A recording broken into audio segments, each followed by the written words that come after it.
These are my highest and lowest reads for 2025, along with my unfiltered reviews. Taking the lowest spot on my list for 2025 with 2.25 stars is If You Tell by Greg Olson. I mentioned this in a recent video, but it turned out to just be a little more than I could handle in the realm of psychological thriller. It's dark, trauma-filled, and unfortunately, a true story. I will say it was decently written, it's just that 2025 was not the year for me to read this, and I cannot in good conscience recommend it to anyone else. Second to last with 2.5 stars was Misery by Stephen King. I was fairly optimistic about this book as I've enjoyed several of his others, including The Outsiders and The Stand. This one turned out to be just pretty grotesque with a fairly disappointing ending. I won't spoil it for you, but if you're a big fan of Stephen King's works, you might enjoy this one, or maybe you've already read it. But for me, it just didn't have enough payout for what I went through as a reader in the end. Coming in third to last on my list with 2.75 stars is The Last House on Needless Street by Catriona Ward. In the realm of psychological thrillers, this one came highly recommended in some circles. Without providing any spoilers, I will say this one left me a bit disappointed in the end.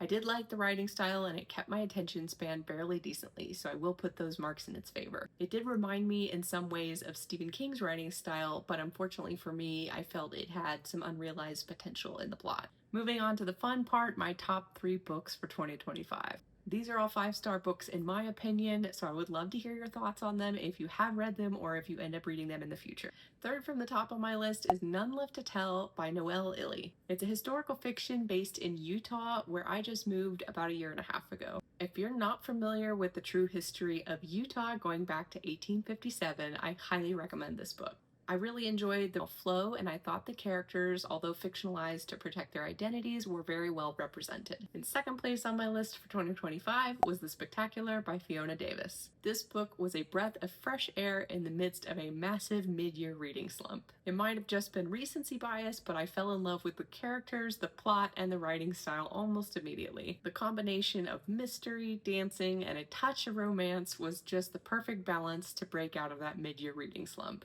I personally thought it was just delightful. Topping the list with our first place for 2025 was Spinning Summer by Naomi Novik, and I have to say it was such a fun discovery. I stumbled across this book on chance by using AI to help me find books that were most similar to the Shepherd King duology by Rachel Gillig. I've been out of the fantasy genre for a good few years here, and this was a very happy return. If you want to see a complete list of my top 5 reads for 2025, click the link in my bio. Let me know if you had any 5-star books from this year that you think I would enjoy or would like to hear me review.